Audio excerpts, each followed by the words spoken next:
নমস্কার, আমরা West Bengal PSC food SI anti corruption students ইউনিটির পক্ষ থেকে প্রতিনিধি দল করছি। গত 16 এবং 17 মার্চ আমাদের ওয়েস্ট বেঙ্গলে ফুড এসআই মানে ফুড সাব ইন্সপেক্টরের দুটো ধাপে পরীক্ষা আমাদের অনুষ্ঠিত হয়েছিল। এই অবস্থায় দুর্নীতি কি হয়েছে আপনারা সবাই জানেন। প্রশ্ন যে আমরা পরীক্ষা দিতে যাওয়ার আগেই ফাঁস হয়ে বিভিন্ন সোশ্যাল মিডিয়ায় আমাদের হাতে চলে এসেছে। দেখা গেছে চারিদিক চারিদিকে প্রশ্ন উত্তরপত্র চারিদিক উড়ে বেড়াচ্ছে সোশ্যাল মিডিয়ায়। এমত অবস্থায় আমরা কোর্টে কেস করি এবং পিএসসির তরফ থেকে কোনো সদুত্তর এটা পাওয়া যায়নি। আমরা যতবারই পিএসসিকে এই জিনিসটা জানাতে গেছি, পিএসসি কোনোভাবে ডিলে করেছে এবং এতটাই নির্লজ্জভাবে জিনিসটা হয়েছে যে জিনিসটি দুর্নীতি হওয়ার 3 দিনের মানে পরীক্ষাটা অনুষ্ঠিত হয়ে দুর্নীতি হয়েছে যে জিনিসগুলো তার 3 দিনের মাথায় অ্যান্সার কি পাবলিশ করে দিয়েছে। এই অবস্থায় আমাদের শামীম আহমেদ আছেন, তিনি তার মাধ্যমে আমরা হাইকোর্টে কেস করি এবং আজকে সেই কেসের ফার্স্ট হিয়ারিং হলো এবং আমাদের জাস্টিস মান্থা, রাজাশেখর মান্থা, তিনি রায় দিয়েছেন এটা যে আপাতত এই প্রসেসটা ফুড এসআই ওয়েস্ট বেঙ্গল পিএসসির যে ফুড এসআই সেটা হচ্ছে স্টে অর্ডার করে গেছে এবং সেটা তদন্তভার সিআইডির কাছে গেছে। সেই সিআইডিকে টাইম লিমিট বেঁধে দেওয়া হয়েছে 22শে মে পর্যন্ত। 22শে মের মধ্যে তাদের তদন্তের রিপোর্ট হাইকোর্টে তাদেরকে দিতে হবে এবং সেই তদন্তের ওপরই নেক্সট এইবারে বিচার আমাদের চলবে। নমস্কার। আর বিগত কিছুদিন ধরে দেখতে পাচ্ছিলাম যে কেস হওয়ার পর থেকে অনেক ডিলে হয়েছে আমাদের কেসটা ওঠার জন্য। অনেকে অধৈর্য হয়ে গেছিলো, অনেকে ফোন করছে যে কেস কেন মানে হেয়ারিং কেন হচ্ছে না, লেট কেন হচ্ছে। অ্যাকচুয়ালি 13 নম্বর যে কোর্ট রুম আছে রাজাশেখর মান্থা, বিচারপতি মাননীয় রাজাশেখর মান্থা যেখানে বসেন, এত চাপ তার যে এজলাসে এত চাপ, সেই কারণে ইমার্জেন্সি ভিত্তিতে কেসটা চলতে খুব সমস্যা হচ্ছিল।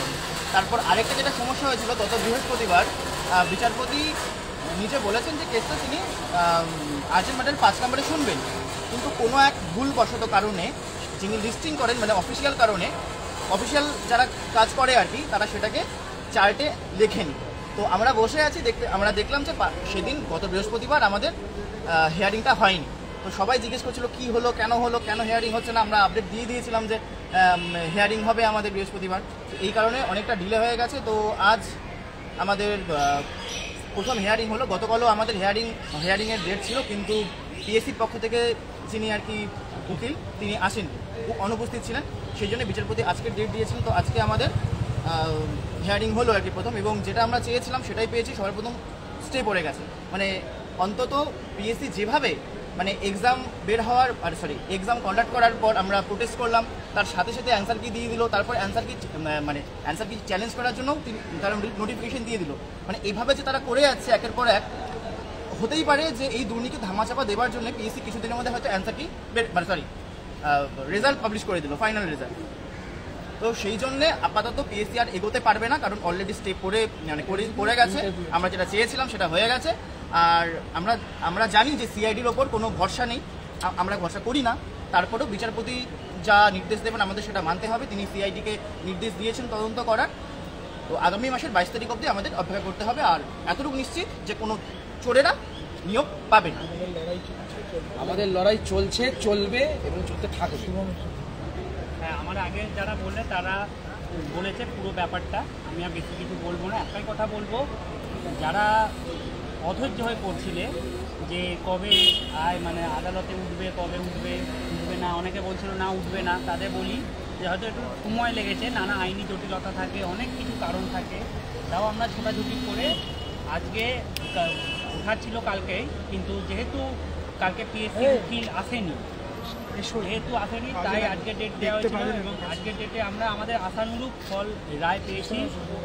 এবং আমাদের এটাও জানি, আমাদের আশা রাখছি যে ভবিষ্যতেও আমাদের পক্ষেই ফল যাবে, কারণ আমরা যোগ্য প্রার্থী, আমরা যোগ্যভাবে পরীক্ষা দিয়ে চাকরি করতে চাই। তো আশা করি আমাদের পক্ষেই ফল যাবে। সবাই ধৈর্য ধরুন, সবাই আশায় থাকুন, আমরা লড়ব এবং আমরা জিতব। এবং 1 মাসের সময় দিয়েছেন নেক্সট হিয়ারিংয়ের জন্য। সবাই ধৈর্য ধরুন, সবাই প্রার্থনা করুন যাতে নেক্সট হিয়ারিংয়েও আমরা জিতি, এবং আমরা আশা রাখছি আদালতের ওপর এবং সবসময়তেই রেখে এসেছি, এবং আমরা জিতবো এবং আমরা পুনরায় পরীক্ষা করেই থাকবো। ধন্যবাদ।